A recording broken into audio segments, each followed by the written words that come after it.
रेत के सुनहरे समंदर में बसा एक छोटा सा राजस्थानी गांव, जहां रिश्तों की गर्माहट और सामाजिक रूढ़ियों की ठंडी हवा एक साथ बहती है।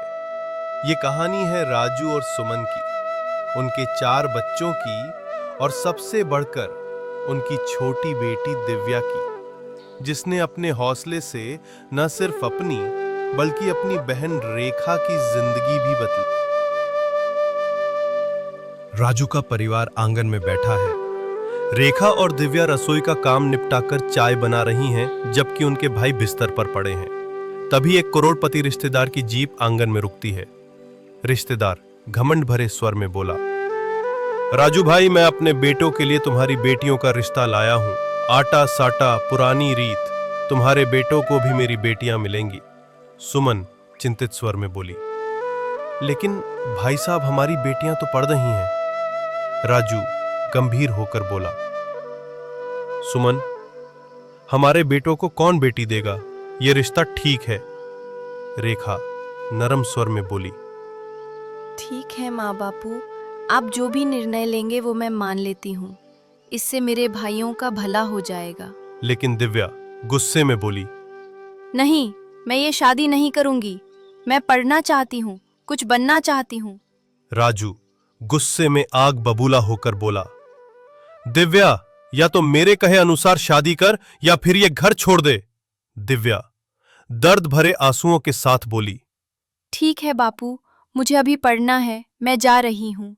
और उस रात दिव्या अपना छोटा सा बस्ता लेकर घर छोड़कर चली गई।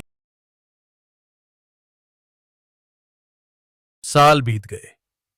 रेखा की शादी हो गई, लेकिन उसका पति शराबी निकला। एक रात उसकी जिंदगी और अंधेरी हो गई। तुमने मुझे क्यों मारा?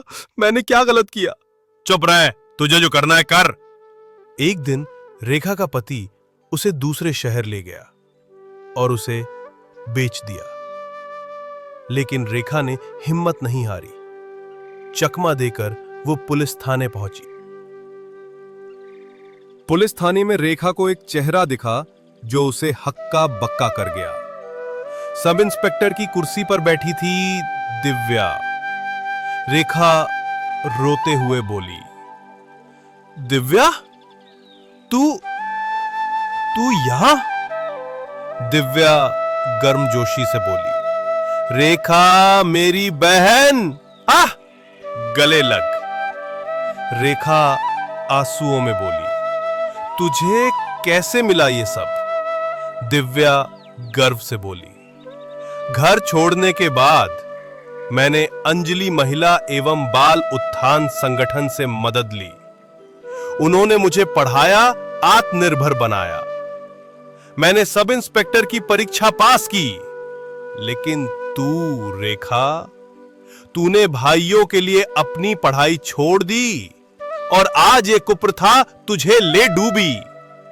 रेखा उदास स्वर में बोली, मैंने गलती की दिव्या। दिव्या प्रेरित करते हुए बोली, नहीं बहन, अभी भी वक्त है। पढ़ाई शुरू कर, कुछ बन के दिखा, मैं तेरे साथ हूं। रेखा ने दिव्या की बात मानी। दोनों बहनें एक नई शुरुआत के लिए खुशी खुशी घर की ओर चल पड़ी। दिव्या की हिम्मत और रेखा का नया हौसला हमें सिखाता है कि रूढ़ियां तोड़ने की ताकत हर किसी में होती है। बस जरूरत है एक कदम उठाने की। ये कहानी है एक बहन की जीत की और दूसरी की नई शुरुआत की।